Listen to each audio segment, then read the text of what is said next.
팍팍한 우리 경제, 경제명의 박시동이 진단합니다. 경제 허준. 주식시장 발전을 저해하는 과도한 세제는 중산층과 서민에게 피해를 준다. 대통령령으로 할 수 있는 것이라면 정치적으로 어떤 불이익을 받더라도 과감하게 밀어붙이겠다. 오늘 윤석열 대통령이 민생토론회에서 한 말입니다. 과감한 세제 개혁을 강조했는데요. 금융투자소득세 폐지, 또 증권거래세 인하 방침도 밝혔죠. 깎고 또 깎고 역대급 세수 펑크 상황에서 감세 정책을 쏟아내고 있는 대통령. 이대로 가도 괜찮은 건지 경제허준 코너에서 낱낱이 분석해 보겠습니다. 경제허준 박시동 경제평론가와 함께합니다. 어서 오십시오. 네, 안녕하세요. 박시동입니다. 요즘 분석하실 내용이 참 많습니다. 일이 쏟아지네요. 기분 좋게 쏟아져야 될 텐데 그러게요. 좀 비평을 해야 될 것 같습니다. 네, 오늘 금융을 주제로 열린 민생토론회 윤석열 대통령 발언부터 한번 들어보겠습니다. 네.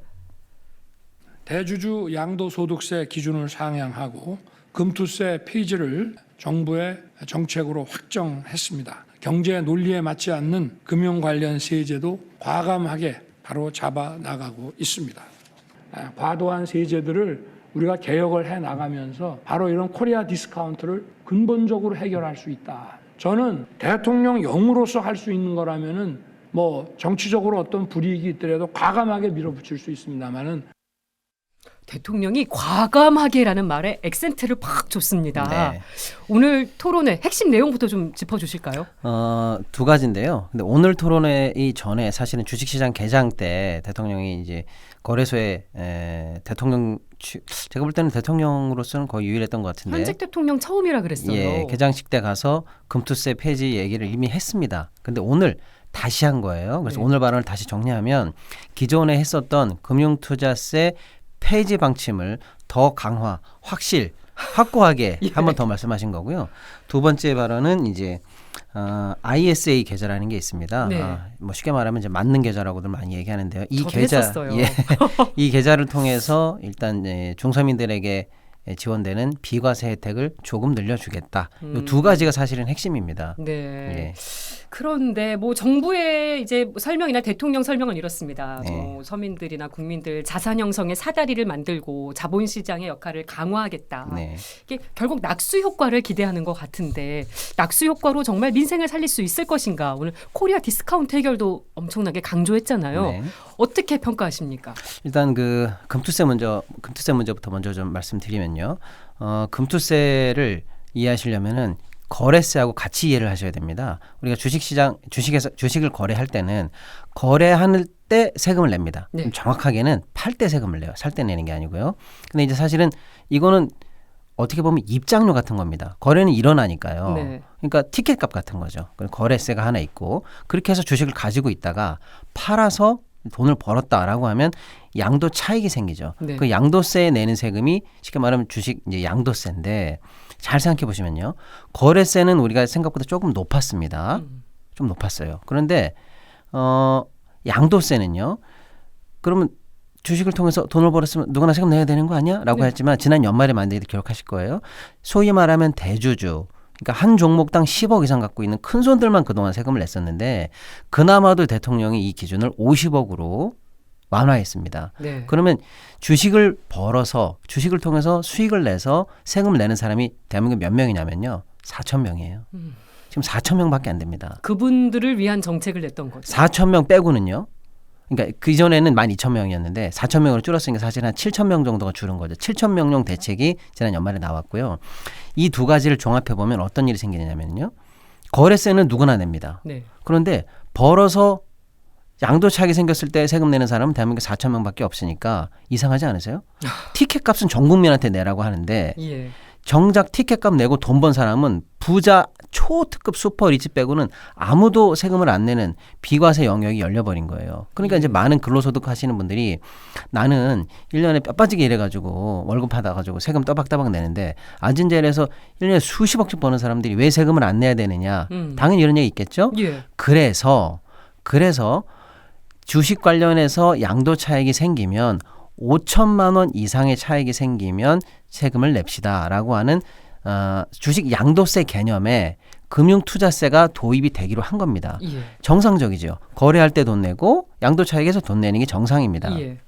그런데 한 번에 도입하면 이제 증시에 약간 충격이 있었고요. 그때 코로나 국면이었으니까 도입이 2년 유예됐습니다. 그래서 2025년부터 시행될 예정이었어요. 원래대로라면 내년부터 시행될 그렇습니다. 예정이었는데 여야 합의를 통해서 이미 다 통과된 법이고요. 아무 문제 없었습니다. 그런데 대통령이 새 벽두에 갑자기 금융투자세 폐지를 말하는데 문제는 말하는 명분이 뭐였냐면 이게 바로 코리아 디스카운트의 핵심. 한국 증시 발전을 저해하는 원흉이라고 얘기하는 거예요. 이거 인과관계가 맞습니까? 안 맞죠? 당연히 안 맞는 말씀 드리는 게 제 말씀이 아니라요. 수많은 그 논문이라든지 예를 들어 자본시장연구원에서 발표된 자료, 뭐 유수의 기관들에서 나온 얘기 중에서 다 모아보면요. 한국 주식시장을 좀먹는 코리아 디스카운트의 원인은 여러 가지가 있습니다만 배당 성향, 배당을 안 줘요. 물론 그 이유는 따로 있습니다만 배당도 안 주고 주주들의 대주주 사주의 일가의 전횡 그리고 물적 분할 같은 것들을 막 하는 쉽게 말하면 이제 개미 투자자들의 이익은 아랑곳하지 않는 제도. 네. 심지어는 파이낸셜 타임즈 같은 경우에는 한국 정부의 시장 개입이 한국 코리아 디스카운트의 원흉이라고 얘기했습니다. 그러니까 이런 수많은 논문과 자료들 중에서 금융투자세 때문에 코리아 디스카운트가 생긴다는 자료는 그전까지 단 한 개도 없었어요. 제가 본 게 없습니다. 정부가 이걸 모르지 않을 텐데. 아, 그렇죠. 그런데도 이렇게 얘기한 이유를 어떻게 봐야 될까? 부자 감세입니다. 일단 그렇게 보고요. 그렇게 해서 일단 금융투자세는 코리아 디스카운트의 원흉이라는 명분 자체가 틀렸다라고 일단 말씀을 드리고 싶고요. 그러면 방금 말씀 앵커님이 질문해 주신 그럼 정부는 왜 하려고 하는 거야? 라고 해서 제가 바로 부자 감세라고 했잖아요. 이게 왜 부자 감세야? 여기에서 사실은 미묘한 부분이 있습니다. 이게 제가 부자 감세라고 말하는 이유는 지금 투자 인구를 1,400만으로 잡았을 때 실제로 이 금융투자세가 도입됐을 때 단돈 1원이라도 세금을 낼 것처럼 이제 예상되는 분들이 약 14만에서 15만이에요. 예. 그래서 1%입니다. 네. 전체 투자자 1%를 대상으로 한 세금입니다. 그래서 이제 소위 말하면 우리는 그걸 부자 감세라고 말을 하는 거고요. 그분들이 예를 들어서 투자 수익으로만 5천만 원 이상을 남기려면은요. 평균적인 수익률을 고려하면은 10억 이상을 주식으로 운용하는 사람들일 겁니다. 즉 10억 이상을 편안하게 주식으로 굴려서 5천만 원 이상 버는 사람들은 대한민국 1%인데 네. 당연히 부자 감세죠. 그런데 이게 왜 미묘한 게 있냐면 주식시장이 좀 특이한 부분이 있어요. 예를 들면 제가 앵커님한테 종부세 내십니까? 재산세 얼마 내요? 그럼 다 알아요. 네. 내 집이 얼마고 내가 종부세 내는 비싼 집이 있는지 싼 집이 있는지 다 아는데 그래서 이거는 과세 저항이 그레이드가 딱딱딱 나눠져 있어서 해당이 네. 되는지 안 되는지 명확한데요. 금방 파악이 되죠. 그렇습니다. 근데 주식은요. 내가 1억 원만 투자해도 곧 10억이 될 것 같고 5천만 원만 해도 목표 수익이 우리나라 사람들이 생각하는 기대 수익이 엄청 높습니다. 또 하나의 사회 문제가 뭐냐면요. 일하기 힘들고 근로소득세 많이 내서 월급 가지고 살기 힘든 건 알고 있습니다. 그래서 코인해도 불안하고 여러 가지 힘들고 불안한 거 압니다. 그래서 수많은 개미들이 사실은 주식시장에 들어올 때 이거라도 해서 좀 벌어볼까 하는 그런 절박한 마음이 있다는 것도 압니다만은 그런 심리하고 묘하게 이게 결합이 되잖아요. 그러면 실제로 상위 1%만 나는 부자에 대한 세금인데도 불구하고 주식시장에 참여하는 모든 개미들이 이걸 내 세금으로 받아들이는 경향이 있습니다. 그래서 내가 그나마 사회적으로 여기서라도 좀 돈을 벌려고 하는데 이거를 세금 띈단 말이야? 라고 하니까 내 세금처럼 느끼고 그걸 면해준다고 하니까 대통령 입장에서는 야 그럼 많은 개미들이 좋아하겠네라고 하는 포인트가 있는 거죠. 네. 그래서 이게 포퓰리즘이라고 생각하고 총선용 대책일 수 있는 거고 부자 감세 대책이다. 이렇게 지금 얘기가 되는 겁니다. 거기서 오늘 나온 세제개혁 얘기까지 이 흐름을 보면 감세 정책 얘기가 계속 이어지고 있어요. 지난 연말에 방금 말씀드린 것처럼 대주주 양도세 기준을 10억에서 50억으로 빼줬지 않습니까? 그것 때문에 국고 손실이 9조 이상 납니다. 네. 9조가 나요. 그러니까 지금 그리고 방금 세수 펑크도 문제인데 그렇습니다. 이렇게 가도 되는 것이냐. 안 되죠. 그다음에 지금 이 금투세가 도입이 됐을 경우에 1년에 1조 5천억 국고가 잡혀야 되는데요. 그게 지금 없어집니다. 자, 그다음에 이제 문제는 뭐냐면요. 방금 제가 이 우리나라 과세가 잘못돼 있었다고 말씀드렸잖아요. 거래세가 좀 높은 편이었고 예. 양도세가 없었다 얘기했잖아요. 그래서 이게 패키지 들어간 겁니다. 거래세는 완화합니다. 거래세 낮춰줄게요. 티켓 값이 너무 비쌌습니다. 그래서 거래세는 이미 완화하고 있고요. 네. 계속 완화됩니다. 그런데 그 패키지로 묶여있는 금투세를 도입하곤 했는데 금투세가 도입이 안 되잖아요. 네. 그러면요. 이중으로 과세의 측면에서 누수가 나는 거죠. 들어오기로 했던 거래세는 낮춰주고 네. 도입하기로 했던 금투세는 면해주기 때문에 거래세 관련해서 1년에 2조 정도 계속 감소하고 있고요. 금투세가 이번에 안 들어오면 1년에 1조 5천억 정도가 안 들어옵니다. 아. 경우에 따라서는 1년에 4조 이상 누수가 국가적으로 발생하는. 그러니까 이제 국고는 아랑곳하지 않고 네. 포퓰리즘적 부자 감세 정책만 하고 있다라는 비판이 가능한 부분입니다. 세수를 더 채워도 모자른데 그렇습니다. 지금 더 거덜나게 된 상황. 네. 근데 제가 특히 이제 이해가 안 되는 게 마치 이 대통령의 논리나 기재부의 논리는 이거예요. 오늘 발표도 나왔습니다마는 코리아 디스카운트라고도 지목을 했지만 네. 또 하나 뭐라고 했냐면 이게 세금이 도입이 되면은 이것 때문에 한국 시장을 떠난다. 그리고 세계적으로도 뭐 우리가 이것 때문에 세금이 높은 시장으로 평가될까 두렵다. 이런 류의 얘기를 계속하고 있거든요. 이것도 맞지가 않아요. 제가 조사해 보니까요. 주식 양도세가 없는 나라가 없어요. 없고요. 여러분 그래서 이제 너무 웃기는 얘기가 뭔지 아세요? 주식 시장에 이제 금투세가 도입되면 아유 나 그럼 차라리 미국 시장으로 갈란다라고 하잖아요. 네. 미국 주식에 투자해서 내셔야 되는 양도세 기준이 이거보다 더 높습니다. 아니, 세율은 똑같지만 거기는 250만 원 이상이면 세금인데 이건 5천만 원 이상 세금이라니까요. 기준 자체가 또 다르고. 네, 그렇습니다. 그러니까 핵심은 뭐냐면요. 그 시장에서 수익을 낼 거냐 안 낼 거냐 좋은 시장이냐 아니냐 건전한 투자를 통해서 확실하게 수익을 얻을 수 있는 시장이냐가 쟁점이지 네. 이게 수익과 또 자금 이탈에 전혀 영향이 없거든요. 네. 오히려 이것 때문에 한국 시장이 상대적으로 불리해져서 나간다는 논리가 말이 안 되는 거예요. 다른 나라 과세 정책하고 비교해 보면 답 딱 나옵니다. 네.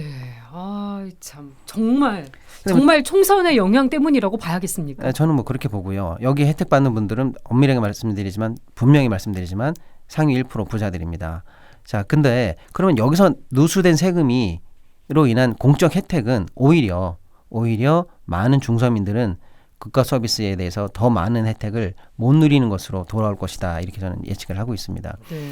또 하나 이제 방금 ISA 계좌 얘기했는데요. 이것은 약간 서민들에게 도움이 될 여지가 있습니다. 그동안은 어떡하지? 나 주식해야 될지도 모르겠고 예금해야 될지도 모르겠고 했는데 이거를 한 계좌에 몰아서 그 계좌 안에서 뭐 이것도 했다가 저것도 했다가 해도 패키지로 이것 투자 저것 투자 다 가능한 맞는 계좌였는데 여기 관련해서는 약간 비과세 혜택을 늘려줬어요. 네. 그런데 이거 얼마 되는지 아세요?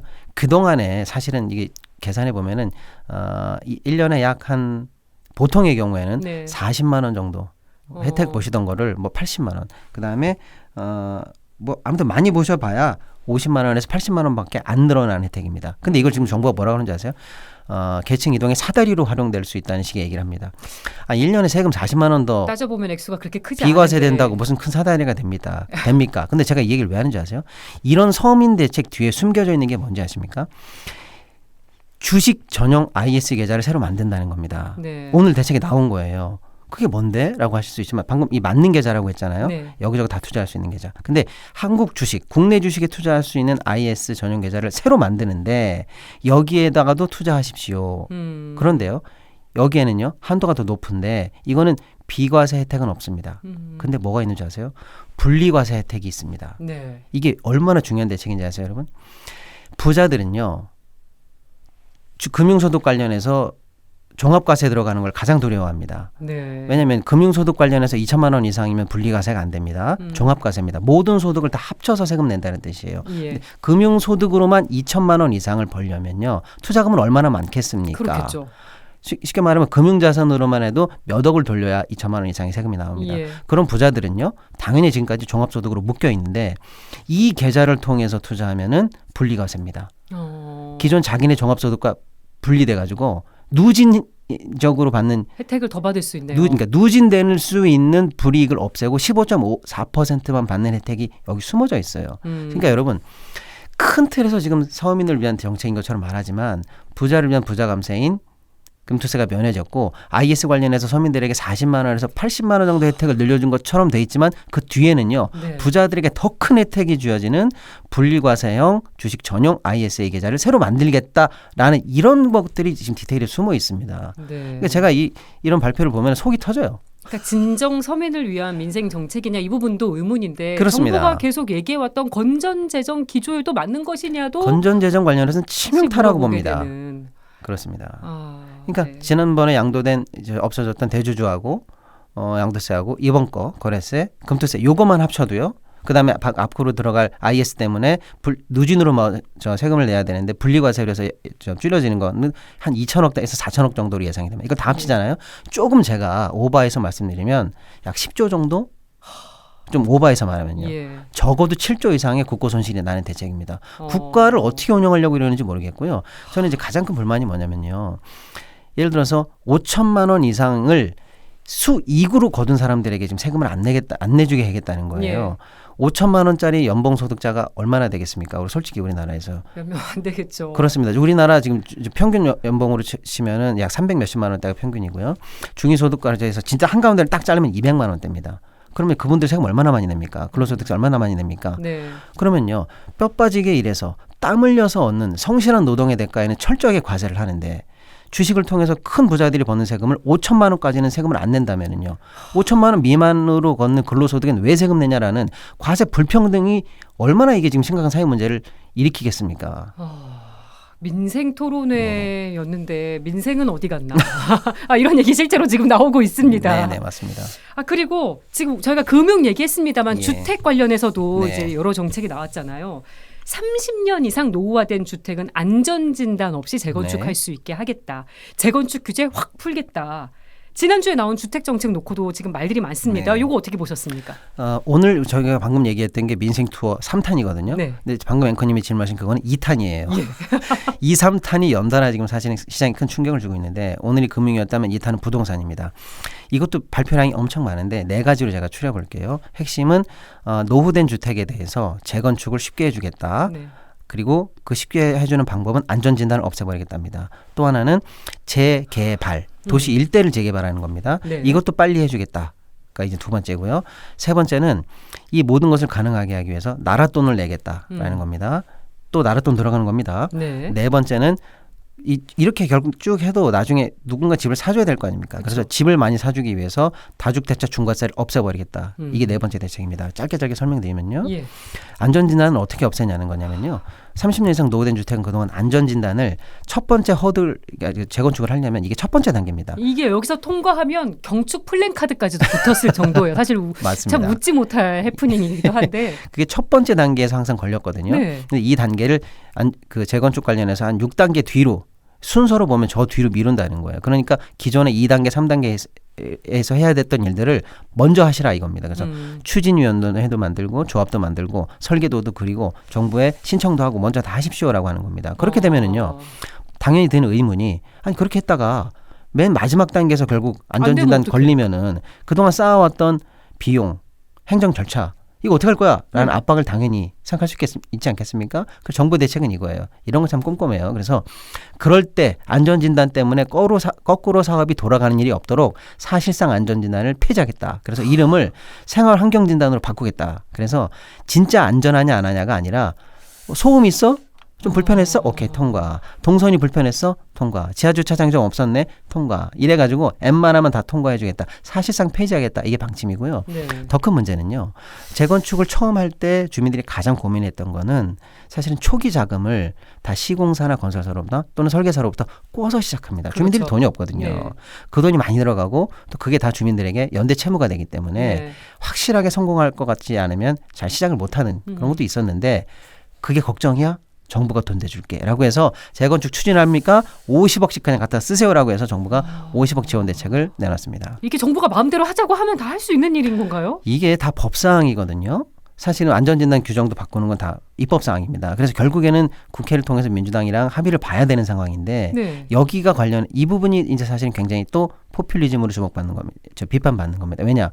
결국에는 여야 합의라든지 제도적인 보완을 거쳐서 이게 시행돼야 되는데 네. 일단 지금 정부가 뻥 질렀단 말이에요. 여기다 여소야대 국면인데. 그렇습니다. 민주당은 해줄 생각이 없죠. 네. 그리고 당연히 비판받을 만한 요소가 있는 정책이기 때문에 된다 안 된다 지금 쉽게 말하면 이제 된다 안 된다 예측할 수 없는 상황인데 행정에서 가장 중요한 것은 신뢰성과 책임성이거든요. 네. 한다고 그랬으면 해야 되는 겁니다. 그런데 될지 안 될지 모르는 걸 시장에 던져놓고 뒷일은 국회에서 특히 야당 때문입니다라고 던지고 말고 예. 자기네들은 하려고 했는데 못했다. 민주당 때문이다라고 돌리는 것. 이게 바로 책임성이 결여된 행정이고 포퓰리즘이다. 이런 식으로 해서 일단 욕을 먹고 있고요.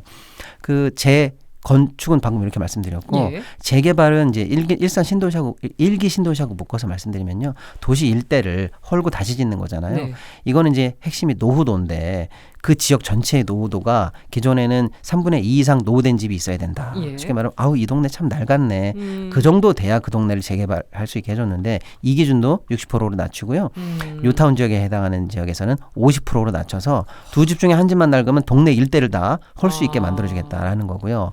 일기 신도시 재건축 관련해서는 재건축 재개발 관련해서는 정부가 12조의 네. 펀드를 만든다는 거예요. 정부 돈과 연기금을 넣어서 그 12조 원 갖고 지원해 줄 테니까 아. 초기 시행 마음대로 하십시오라고 하는 겁니다. 예. 이것을 많이 들어본 구조 아니세요? 저희가 많이 얘기했던 거 뭡니까? 부동산 PF에서 가장 위험한 단계, 첫 번째 단계 브릿지론 단계입니다. 예. 브릿지가 걱정돼? 정부가 돈 대줄 테니까 12조 마음대로 써. 이겁니다. 그래서 제가 방금 말씀드린 게 정부가 토건 정부를 선언했다. 시행사 정부를 선언했다고 한 게 그겁니다. 재건축할 때 돈 없어? 50억 갖다 쓰세요. 이게 MB 정부 뉴타운 시즌 2라는 얘기가 나오는 것도 바로 그겁니다. 부동산 정책 지금 네. 상황 총평해 주신다면요. 일단은 포퓰리즘 정책이고 아직 실행 여부가 불투명한 상황이기 때문에 많은 국민들께서 좀 신중하게 보셨으면 좋겠고요. 이런 정책이 설사 된다 하더라도요. 네.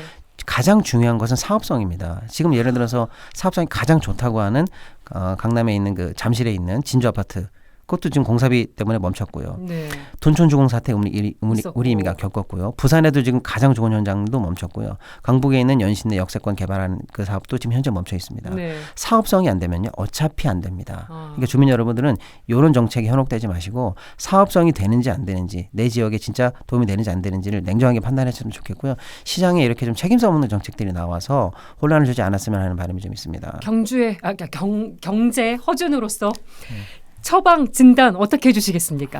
일단은 그 핵심은 부자 감세에 지금 현재 맞춰져 있거든요. 방금 제가 말씀 못 드린 네 번째 것도 양도세 폐지 같은 이렇게 엮여 있어요. 네. 그래서 국고 손실을 감내하더라도 시장에 붐을 일으키고 말하자면 경기 부양을 강제로 시키겠다는 거거든요. 그런데 그 현재 상황에서 부동산 PF를 위기이기 때문에 그게 마음대로 될 것 같지 않고요. 주식시장도요. 그렇게 많은 부양책이 있었고 공매도가 금지됐습니다만 오늘 우리 주식시장이 또 폭락했거든요. 굉장히 안 좋습니다. 연초 네. 효과가 없어요. 즉 이런 포퓰리즘 정책이 안 나왔으면 좋겠고요. 특히 효과 없는 정책에 돈을 쓰면서 국고 손실을 계속 방치하면서 재정 건전성을 악화시키는 부분에 대해서 반드시 좀 시정됐으면 하는 생각이 있습니다. 알겠습니다. 박시동 경제평론가와 함께했습니다. 오늘 고맙습니다. 감사합니다.